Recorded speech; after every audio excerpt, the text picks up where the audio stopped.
Hello बच्चों, मैं रोशन sir.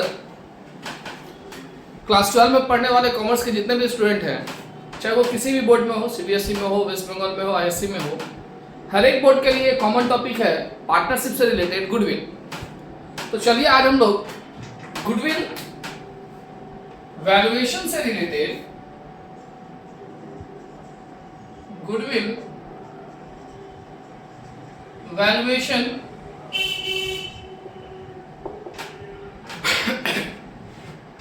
Topic को लेकर आए हैं कि गुडविल का वैल्यूएशन कैसे किया जाए। गुडविल जो है, goodwill is an intangible assets. Goodwill एक इनटैंजिबल एसेट्स है, यानी जिसका कोई फिजिकल प्रेजेंस नहीं है, लेकिन ये हमारे सेल को इंक्रीज करता है। सेल इंक्रीज होने से हमारे प्रॉफिट को इंक्रीज करता है। तो इसका वैल्यूएशन कैसे किया जाए? तो गुडविल वैल्यूएशन का जो मेथड है, इस वीडियो में हम मेथड, हर एक मेथड का फॉर्मूला सारा डिस्कस करेंगे। गुडविल वैल्यूएशन नॉर्मली 4 मेथड से होता है। सबसे पहला average profit method, second weighted average profit method, third super profit method, and सबसे लास्ट जो इसका मेथड है वो है कैपिटलाइजेशन मेथड। ये 4 मेथड है गुडविल वैल्यूएशन का, यानी हम लोग गुडविल जो वैल्यू करेंगे, गुडविल जो कैलकुलेट करेंगे, उसके लिए ये चारों मेथड में से हम लोग जो समझ में बोला रहेगा उस मेथड में कैलकुलेट करेंगे। कैपिटलाइजेशन को 2 पार्ट में डिवाइड किया गया है। First capitalisation under average profit method, और सेकेंड है capitalisation under super profit method. तो इस तरह से अगर देखा जाए कि गुडविल वैल्यूएशन का टोटल हम लोग को कितना मेथड पढ़ना है, तो एक नंबर 1 2 3 4, और इस 4 का 2 पार्ट है, 4A और 4B बोल सकते हैं नंबरिंग। तो इतने सारे मेथड्स हम लोगों को गुडविल वैल्यूएशन पढ़ना है। हर एक मेथड का formula wise, formula based chapter है ये। हर एक मेथड का अपना एक फार्मूला है। आते हैं अब फार्मूला को डिक्टेट करते हैं कि एवरेज प्रॉफिट का क्या फार्मूला है, इन सब का क्या फार्मूला है। तो चलिए आते हैं हम लोग एवरेज प्रॉफिट मेथड की तरफ। इन सबको हटाएं।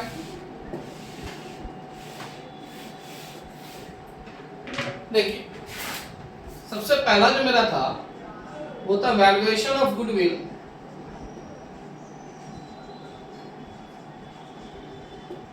Under average profit method. देखिए, एवरेज प्रॉफिट मेथड में गुडविल निकालने के लिए नॉर्मली 2 स्टेप का यूज करेंगे हम। स्टेप 1, जिससे हम लोग कैलकुलेट करेंगे average profit.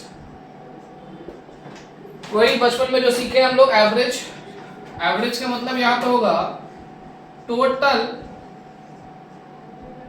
Profit oblique loss, यानी लॉस भी तो हो सकता है किसी ईयर में। मान लीजिए 5 साल का एग्जांपल लेते हैं हम, जिसमें 4 साल प्रॉफिट था और 1 साल लॉस हो गया। तो हम क्या करेंगे, चारों साल के प्रॉफिट को ऐड करेंगे और जिस ईयर लॉस हुआ है उसको माइनस करेंगे। तो टोटल प्रॉफिट ऑब्लिक लॉस हमको चाहिए, divided by number of year of profit oblique loss, यानी जैसे हमने एग्जांपल लिया था कि 5 साल का इंफॉर्मेशन है मेरे पास, 5 इयर्स का इंफॉर्मेशन है, तो number of year of profit और लॉस मेरा कितना है, 5 ईयर का है, तो डिवाइडेड बाय 5 करने से मेरा एवरेज प्रॉफिट आ जाएगा। तो स्टेप 1 से हम लोग निकालेंगे एवरेज प्रॉफिट और स्टेप 2 से निकालेंगे गुडविल, और यहां गुडविल का फॉर्मूला है average profit into numbers of year of purchase, numbers of year of purchase, यानी ये एवरेज प्रॉफिट स्टेप 1 से मिल गया। और number of year of purchase जो है हमारे सम्स में ऑलवेज गिवन रहेगा कि किस बेसिस में, कितने number of year of purchase के बेसिस में हम लोग को गुडविल कैलकुलेट करना, ये क्वेश्चन में दिया रहेगा, आपस में मल्टीप्लाई करेंगे, जो मेरा आएगा वो आंसर हो जाएगा। तो बड़ा सिंपल सा है पहला फॉर्मूला, लेकिन हाँ कुछ टॉपिक को समझ लेते हैं। Note, any abnormal loss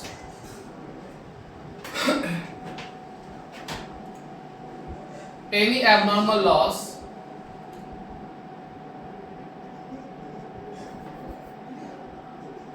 at,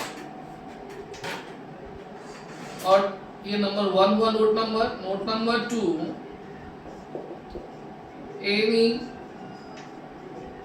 abnormal gain less। देखिए इसका मीनिंग क्या है, पर सिंपल सा हम चाहते हैं कि आप लोग सिंपल वर्ड में समझा सकें। बोला गया है, मान लेते हैं हम एग्जांपल के तौर पे, जैसे अभी हमने एग्जांपल लिया था कि मेरे पास 5 इयर्स का प्रॉफिट है। आप एग्जांपल को समझो थोड़ा सा, इस टॉपिक को। मान लो मेरे पास 2014, 2015, 2016 3 साल का एग्जांपल लेते हैं कि प्रॉफिट है मेरे पास 20,000, 25,000, 15,000, और हमारे पास इंफॉर्मेशन है कि 2014 में एबनॉर्मल लॉस 5,000 का था। इसका मतलब ये हुआ कि 2014 में जो हम देख रहे हैं प्रॉफिट 20,000, उस समय हम उस एबनॉर्मल लॉस को इसमें ऐड बैक कर देंगे तो मेरा 25,000 कहलाएगा प्रॉफिट। तो एबनॉर्मल लॉस जिस ईयर के प्रॉफिट के साथ रहेगा उस ईयर में वो ऐड बैक हो जाएगा। सेम चीज है एबनॉर्मल गेन, कि जिस ईयर के प्रॉफिट के साथ रहेगा उस ईयर के प्रॉफिट से वो लेस हो जाएगा। ये इसका मीनिंग था। क्यों ऐड होगा, क्यों लेस होगा? एबनॉर्मल आइटम जो है एग्जैक्ट प्रॉफिट के लिए डिनोट नहीं किया जाता है। तो हम लोग जब पीएल बनाते हैं, हम लोग जो प्रॉफिट लाते हैं उस समय हम लोगों का ये profit on sale of assets या loss on sale of assets, इस तरह का आइटम भी पीएल में जाता है, जिसके वजह से मेरा एग्जैक्ट जो प्रॉफिट होना चाहिए उस प्रॉफिट पे कैपिटलाइजेशन इफेक्ट हो जाता है, तो जिसके वजह से उसको हम लोग साइड कर देते हैं, या जो साइड हुआ उसको हम लोग ऐड बैक कर देते हैं, जिससे मेरा एग्जैक्ट प्रॉफिट आता है, और उसके बाद हम लोग उस प्रॉफिट को यूज करते हैं अपने स्टेप में। तो ये था इसका मीनिंग। अभी हमारे पास ये फर्स्ट मेथड है। सेकेंड मेथड है हम लोगों का number 2, valuation of goodwill under weighted average profit method। इसमें भी 2 स्टेप यूज करेंगे हम। स्टेप 1 जिससे हम लोग कैलकुलेट करेंगे वेटेड एवरेज प्रॉफिट, जिसका फॉर्मूला होगा total profit oblique loss into weight whole divided by total weight. ये फॉर्मूला, इससे हम लोग निकालेंगे वेटेड एवरेज प्रॉफिट, और स्टेप 2 अप्लाई करेंगे हम, जिससे निकलेगा मेरा गुडविल। गुडविल का फॉर्मूला यहां हो जाएगा weighted average profit into numbers of year of purchase. जैसा कि मैंने पहले भी कहा कि number of year of purchase already question में दिया हुआ रहेगा। तो ये दो स्टेप को हम लोग यूज करेंगे जिससे मेरा वेटेड एवरेज प्रॉफिट मेथड का वैल्यूएशन हो जाएगा। और ये जो दो नोट आप देख रहे हो, एबनॉर्मल लॉस जो कि ऐड होगा, एबनॉर्मल गेन जो कि लेस होगा, वो ऐसा नहीं है कि सिर्फ एवरेज प्रॉफिट मेथड के लिए है, वो बाकी जो भी मेथड का फॉर्मूला हम दे रहे हैं, अगर उस जगह पे प्रॉफिट यूज हो रहा है, एवरेज प्रॉफिट यूज हो रहा है या प्रॉफिट यूज हो रहा है, और उस जगह पे अगर इस तरह का कोई एडजस्टमेंट, तो हर एक जगह यूज होगा। चलते हैं हम नेक्स्ट। आप लोग इसको लिख लेंगे, पॉज करके इसको लिख लेंगे, फॉर्मूला साथ में रहेगा तो समझने में सुविधा होगी। अब आते हैं हम जो इसका थर्ड मेथड है,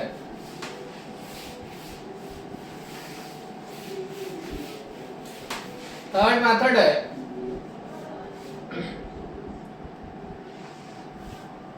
valuation of goodwill under super profit method। Super profit method ये थोड़ा सा उस दोनों के कंपेयर में थोड़ा सा लेंदी है, लेकिन हाँ हार्ड नहीं है।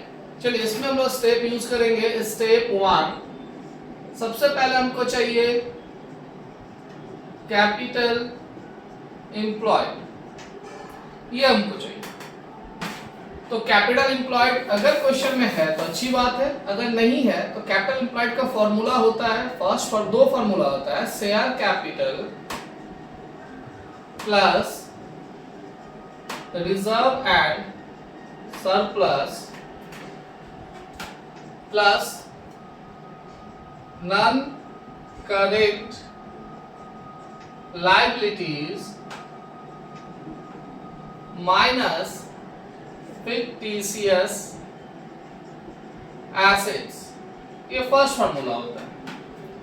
और सेकेंड जो इसका फॉर्मूला होता है वो होता है आपका fixed assets plus current assets minus current liability.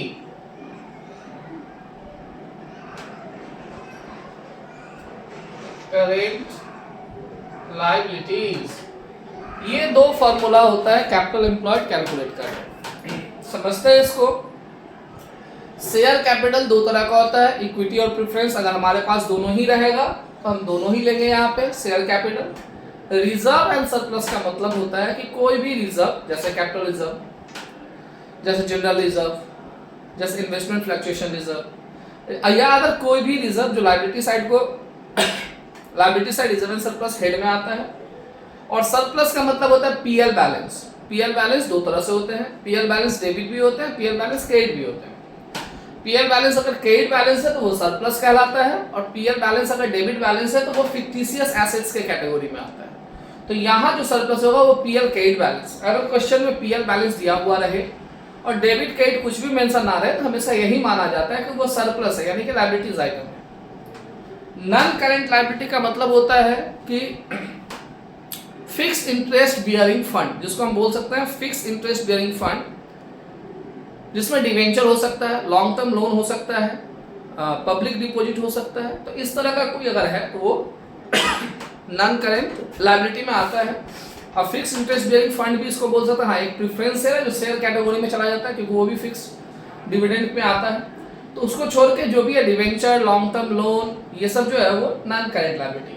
Fictitious assets का मतलब होता है कि जिस एसेट्स का नेचर जो है वो एसेट्स ना, मतलब जिस आइटम्स का नेचर एसेट्स ना हो लेकिन उसका इफेक्ट के वजह से वो एसेट्स की तरह ट्रीट हो, उसको हम लोग बोलते हैं फिक्टिशियस एसेट्स। कुछ लिस्टेड फिक्टिशियस एसेट्स हम यहाँ आप लोगों को बता देते हैं। देखिए फिक्टिशियस एसेट्स जो लिस्टेड होगा,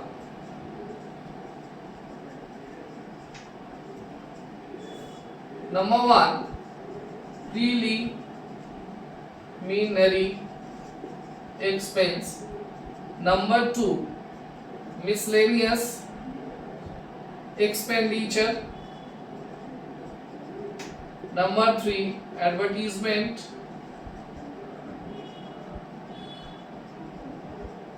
suspense. Number 4 discount on share या discount on issue of share, एक ही बात है। नंबर 5 डिस्काउंट ऑन डिबेंचर या discount on issue of debenture. इस तरह के आइटम जो कि एसेट साइड में अगर हो तो इन सबों को फिक्टिशियस एसेट्स बोला जाता है। तो फिक्टिशियस एसेट्स माइनस होगा। ये एक फार्मूला है। दूसरा फार्मूला है फिक्स्ड एसेट। आप सभी जानते ही होंगे फिक्स्ड एसेट्स क्या होता है। करेंट एसेट्स और माइनस करेंट लायबिलिटी, यानी asset side fixed asset current assets को ऐड करेंगे जिसमें से करेंट लायबिलिटी को माइनस करेंगे। तो इस तरह से दोनों में से जो यूजेबल फार्मूला लगेगा उस क्वेश्चन के इंफॉर्मेशन के अकॉर्डिंग वो वाला फार्मूला हम लोग यूज करेंगे और कैपिटल एम्प्लॉयड को कैलकुलेट करेंगे। सबसे पहले हमको चाहिए कैपिटल एम्प्लॉयड। आप लोग पॉज करके इन सब चीजों को, इसमें 7 स्टेप यूज होने वाला है, तो उतने लाइन छोड़ करके, उतने स्पेस को छोड़ करके इन सबको या इनको आप लोग नोट में नोट कर लीजिएगा, नोट करके लिख लीजिएगा। तो फर्स्ट स्टेप हम लोग को चाहिए कैपिटल एम्प्लॉयड। सेकेंड स्टेप होता है इसका step 2 normal rate of return. ये ऑलवेज परसेंटेज में दिया रहेगा। नॉर्मल रेट ऑफ रिटर्न का सिंपल मीनिंग है भाई, नॉर्म आपका जो कैपिटल इन्वेस्टमेंट है उसका कुछ ना कुछ नॉर्मली रिटर्न होना चाहिए ना, मार्केटेबल कुछ रिटर्न होना चाहिए। तो उस रिटर्न को क्वेश्चन में दिया रहेगा कितना परसेंट इसका नॉर्मल रेट ऑफ रिटर्न है। नेक्स्ट स्टेप 3 में हम लोग कैलकुलेट करेंगे नॉर्मल प्रॉफिट, जो कि इन दोनों के हेल्प से होगा, यानी कि capital employed into normal rate of return. Normal rate of, लीजिए थोड़ा क्लियर लिख दें, रिटर्न। अब आता है स्टेप 4। स्टेप 4 कहता है कि हमको चाहिए एवरेज प्रॉफिट। एवरेज प्रॉफिट, इस एवरेज प्रॉफिट का फॉर्मूला आपको एवरेज प्रॉफिट मेथड में दे चुके हैं, तो उसी फॉर्मूला से यहाँ भी एवरेज प्रॉफिट निकालेगा अगर नहीं दिया रहेगा। अगर डायरेक्ट एवरेज प्रॉफिट दे दे फिर ठीक है, एक ही बार में बैठा दे। तो यहाँ से लेके यहाँ तक जो 4 स्टेप लिखे हमने, ये चारों का चारों कंपलसरी स्टेप है, इसमें हम किसी को भी इग्नोर नहीं कर सकते। अब जो लिखने वाले हैं स्टेप 5, ये ऑप्शनल स्टेप है, ये हो भी सकता है और नहीं भी हो सकता है। ये कब होगा उसको जान लेते हैं। सबसे पहले ये स्टेप क्या है, average maintainable profit is equal to average profit minus remuneration.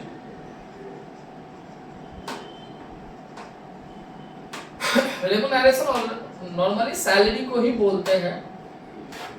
तो अगर हमारे क्वेश्चन में पार्टनर्स का सैलरी या पार्टनर्स का रेमुनरेशन दिया हुआ, जो कि गुडविल पार्टनरशिप से रिलेटेड है, तो पार्टनर का सैलरी या पार्टनर्स का रेमुनरेशन एक ही चीज दिया हुआ रहे, उस कंडीशन में उनको एवरेज मेंटेनेबल प्रॉफिट निकालना पड़ता है। तो average maintainable profit average profit minus remuneration करके निकालेंगे। लेकिन अगर रेमुनरेशन नहीं है तो आप देख सकते हैं कि average maintainable profit is equal to average profit. तो फिर हमको ये स्टेप ही करने का दरकार नहीं, क्योंकि एवरेज प्रॉफिट हम यहाँ निकाल चुके हैं। तो इसका मेन लॉजिक है कि ये रहेगा तो ये स्टेप होगा, अदरवाइज नहीं होगा। ये ऑप्शनल स्टेप। अब आता है स्टेप 6 में, जिससे हम लोग निकालेंगे सुपर प्रॉफिट। सुपर प्रॉफिट का फॉर्मूला होगा, ध्यान सुनिएगा। अगर ये स्टेप हुआ तो फिर ये यूज होगा। जैसे देखिए हम यूज कर रहे हैं कि एवरेज प्रॉफिट या फिर एवरेज मेंटेनेबल प्रॉफिट। यानी आप समझ सकते हो कि अगर एवरेज मेंटेनेबल प्रॉफिट हम लोग के सम्स में है, ये स्टेप हुआ है, तो उस कंडीशन में हम यहाँ यूज करेंगे एवरेज मेंटेनेबल प्रॉफिट। अगर ये यहाँ पे ये स्टेप अप्लाई नहीं हुआ है तो फिर एवरेज मेंटेनेबल प्रॉफिट नहीं यूज करेंगे, उस समय हम लेंगे एवरेज प्रॉफिट। और यहाँ से हम लोग माइनस कर देंगे नॉर्मल प्रॉफिट, जो कि हम स्टेप 3 में आप देख सकते हो, स्टेप 3 में हम लोग नॉर्मल प्रॉफिट कैलकुलेट किया, ये अमाउंट को हम लोग यहाँ से माइनस करेंगे, जो अमाउंट निकल के आएगा वो मेरा हो जाएगा super profit. And last step, step 7, जहां पे हम लोग निकालेंगे गुडविल। अब गुडविल का फॉर्मूला यहां होगा super profit into number of year of purchase. तो ये पूरा का पूरा 7 स्टेप है, जिसमें ये ऑप्शनल है, नहीं होगा तो यही स्टेप 5 बन जाएगा, ये स्टेप 6 बन जाएगा, ये हट जाएगा। तो इस तरह से हम लोग सुपर प्रॉफिट मेथड में कैलकुलेट करेंगे गुडविल। आई होप सो आप लोगों को समझ में आ रहा होगा भाई। समझ में आ रहा होगा तो भाई आप लोग जानते हो, कमेंट्स कीजिए, बताइए कि हाँ समझ में आया, क्लियर समझ में आया, ताकि हम लोग भी समझे कि हाँ हम जो बता रहे हैं बच्चों तक पहुंच रहा है, यानी जो इन्फॉर्मेशन हम पहुंचाने का प्रयास कर रहे हैं आप लोगों तक पहुंच पा रहा है। अब आते हैं हम सबसे लास्ट मेथड, जिसमें 2 पार्ट है। तो देखिएगा आप पहले मेथड को यहां से इग्नोर करें ताकि आपको समझने में और आसानी हो। वैल्यूएशन ऑफ गुडविल अंडर, देखिए यहाँ पे हम क्या लिखने जा रहे हैं, यहाँ पे हम लिखने जा रहे हैं capitalisation of super profit method. आप देख सकते हो कि हमने कैपिटलाइजेशन में गया, लेकिन इसको हटाया नहीं मेरे में, इसलिए नहीं हटाया क्योंकि capitalisation of super profit method में अगर हमको सम्स बनाना है, कैपिटलाइजेशन मेथड में उसमें भी सुपर प्रॉफिट मेथड में बनाना है, तो यहां से लेकर के यहां तक जो स्टेप हमने डिस्कस किया है सुपर प्रॉफिट तक सेम अप्लाई होगा, यानी उसके लिए भी हमको सुपर प्रॉफिट चाहिए, सेम अप्लाई होगा मेरे को। बस बदलेगा क्या, तो बदलेगा ये स्टेप, यानी capitalization under super profit method में गुडविल इक्वल टू हो जाएगा super profit by capitalization rate, यानी capitalization rate normal rate of return को ही बोलते हैं, यानी कैपिटलाइजेशन रेट जो है वो नॉर्मल रेट ऑफ रिटर्न जो ये सेकंड स्टेप पे लिखा है उसी को बोलते हैं, इनटू 100। तो मेरा आ जाएगा capitalisation under super profit method. यानी आप देख सकते हो कि सुपर प्रॉफिट मेथड अगर आपको आता है तो कैपिटलाइजेशन अंडर सुपर प्रॉफिट भी सेम है, बस गुडविल का फॉर्मूला चेंज हो गया। तो आप बोलोगे सर आपने तो कैपिटलाइजेशन और सुपर प्रॉफिट तो 4B बोला था, 4A पहले नहीं बताया। भाई 4B इसलिए बता दिया क्योंकि सुपर प्रॉफिट का फॉर्मूला लिखा था, बस एक स्टेप चेंज करना था, तो आसानी हो गया आप लोगों को भी समझने में। अब आते हैं हम 4A की तरफ, हटाते हैं इसको। आई होप सो आप लोगों को समझ में आ रहा होगा। अब आप लोगों का capitalisation of average profit method, भाई इसमें भी, इस फॉर्मूला में भी, इस पार्ट में भी आप देखोगे कि हम स्टेप 2 यूज करेंगे। स्टेप 1 जहां से हमको निकालना होगा total value of the firm, इसका फॉर्मूला होता है एवरेज प्रॉफिट या average maintainable profit. Average profit या average maintainable profit, same logic जो सुपर प्रॉफिट में बताए हैं कि अगर एवरेज मेंटेनेबल प्रॉफिट निकालने वाला कंडीशन रहे तो फिर हम एवरेज मेंटेनेबल प्रॉफिट यूज करेंगे, अगर नहीं है तो फिर हम एवरेज प्रॉफिट यूज करेंगे, divided by normal rate of return, वही कैपिटलाइजेशन रेट सेम चीज है, और इनटू 100। इससे मेरा निकल जाएगा total value of the firm. और स्टेप 2 से हम लोग कैलकुलेट करेंगे गुडविल, इसका फॉर्मूला है